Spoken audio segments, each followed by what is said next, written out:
Okay, here it is. Now, before I get into this, I just wanted to share this again. This was part of one of my extra contents on a different video, but I found this at a thrift store as well. It's pretty cool. The last inspection date was September of '46, so you can pretty much guarantee this was on an aircraft. Not really sure which one it was on, but this code comes back to like B-17s and all kinds of stuff like that. So it's an altimeter. Pretty neat. $5. Like a original World War II altimeter. $5. Because people just don't know what they are. And so it was the same with this. They thought it was some kind of industrial something. And, you know, you might not find stuff like this at your local thrift store because, well, ours are just super awesome. And I can't do anything about that. But I was looking at this and something immediately caught my attention. Same with this one. Now, if you're looking for stuff like this is what you want to look for. Because there's all kinds of commercial junk and, you know, just cast-offs everywhere. See that U.S. property on there? That's what you want to look for. Keep an eye out for that. And the AN numbers and any kind of NSN numbers, stock numbers, see all that? That's what you look for. Those kind of data plates will let you know that it's something the military was using, which probably makes it valuable, if only if somebody's trying to restore something that needs that. So this, like I said, it's in really nice shape, so I'm not really sure how old it is, but it does have some markings, some just general like engage, disengage clutch. So this was on something.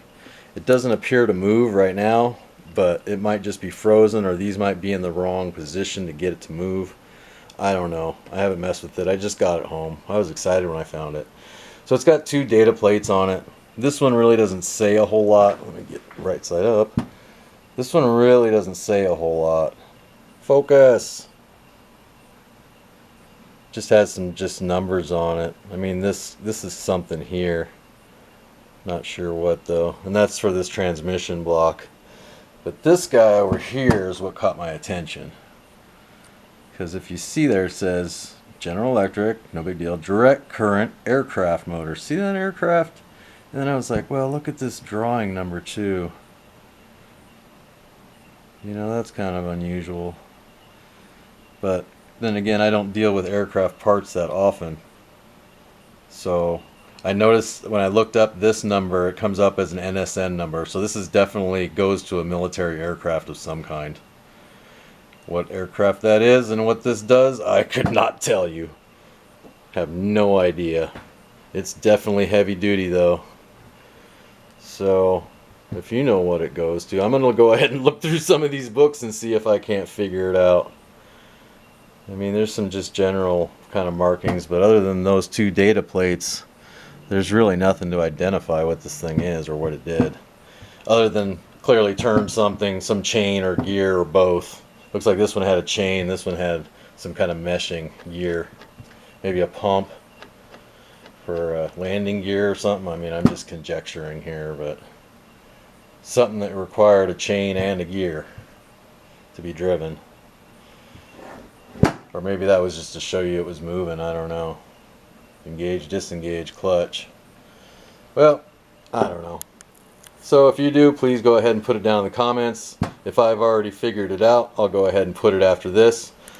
So if there is something after this, then chances are it's what this is. If not, I'd really like to thank you for watching and enjoying my score. So now I have to get all that dog books and stuff out of my war reference collection to get these in there. So thanks a lot for watching, and I'll see you next time. So I did find a couple more markings here. I'm not sure if it's going to help me or not. So far with the motor I'm coming up empty, but maybe with some of these additional information I might be able to narrow it down. Darn it, I was hoping it'd be fairly easy, but nope, no such luck. Well, I'll be. I did find the book for it, and here's the model number 5BA50. You can see here it's dated 10 March 1945, and if you go to the first page, we can see here the actual exact part number that I have here is 5BA50LJ22. So if you look there, 50, 5BA, 50LJ, 22, well, now I gotta get her in the right spot here, is a Grumman turret. See there? Grumman turret. And it is from a TBF or TBM. How awesome is that? Look at that. That is so awesome. And that wasn't even from the same place I got the books from. That was from a completely different place. 5BA 50 LJ 22. Remember that. Grumman turret. I'll go back and look at it real quick. Actually, what I should probably do is pull up a picture, see if I can get it on here first. And here it is. Here's our lever here and our little cover. This is the azimuth clutch. So here's our motor housing here, the black. So there was a plate that went around it here. And so it was pretty hidden in there. And here's the connector that would have went to it. Although I guess this is part of a different sub-assembly. But this is definitely our guy here. Here's the same lever, same cover.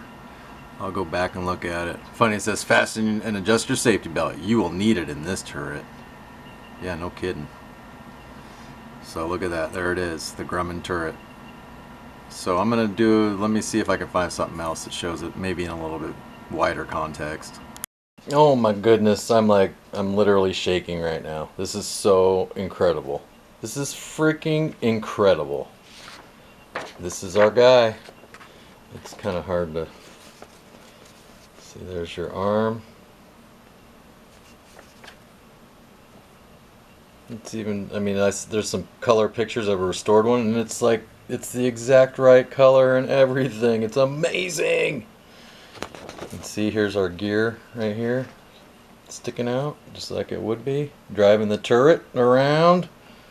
How awesome is that? Now you can see this little plate right here, see it right there, and that's this plate right here, and it's covering the chain, I'm guessing for, I don't know what that's driving, but maybe it's just a visual clue that it's so you can look down and see that it's turning. I don't know, I have no idea. Now this cage here is missing, but it doesn't look like it was mounted. Maybe it fits inside of there, because these are safety wired on and they've not been taken off. So this maybe just sits inside of there, or maybe this is just a safety thing to keep your leg from running into or getting shocked. I don't know, but that's amazing. That is absolutely incredible. I can't believe it. I figured I'd find it if I kept looking. But man, that's awesome. Totally awesome. I'm thinking maybe I should go back and look for the rest of it. See if there's maybe something else. Maybe even just the wire sets would be worthwhile to pick up. I thought this was newer. I really did. I mean, look at the condition it's in. It's a little bit dirty. But come on. I mean, that's like it just got taken out of the plane. There's not even that much wear on the handle. Maybe it was a replacement, but it's definitely been mounted. You can see there, it was mounted in a plane and then painted over. Absolutely incredible. Speechless. Totally speechless. Totally speechless. I mean, I was really stoked when I found that altimeter, but that's something that somebody would keep. A turret drive for an Avenger? That's something different. That's something completely different. I'm absolutely amazed. Look at how nice it is. Where's the rest of the plane? That's what I want to know. Where's the rest of the plane? Well, I'm going to have to do some deep thinking here on where I'm going to figure out where this came from. Because they don't like to tell me there, but I might have to just go and find out on this guy. Like I said, it wasn't even the same place that I got all these books from. You know, that would make sense. Not even from there. So, while I have a sleepless night waiting for everything to open up tomorrow morning, I'll leave you with one last look. I mean, there's no question. And the part numbers line up, so I mean, there's absolutely no question. It lines up to the smallest extra digit. I wonder if there's a way to trace the aircraft. There are serial numbers on it. I don't know though if those necessarily match up with the airframe. I was thinking that it was a post-war part, so I wasn't really thinking that way. But this one appears to be an airframe number here possibly, or maybe a turret number, because there's your 42 out front. But if you look up 4231349, that comes back as a B-17 that got shot down. Maybe I'll have to do some more digging on that. Yeah, I might have to do some more digging on that. So that's going to be it for this, though. Even if I do find out, I don't think I'll put it in the video. Unless it's something awesome, which it probably is, because the rest of it is. So thanks for watching. See you next time.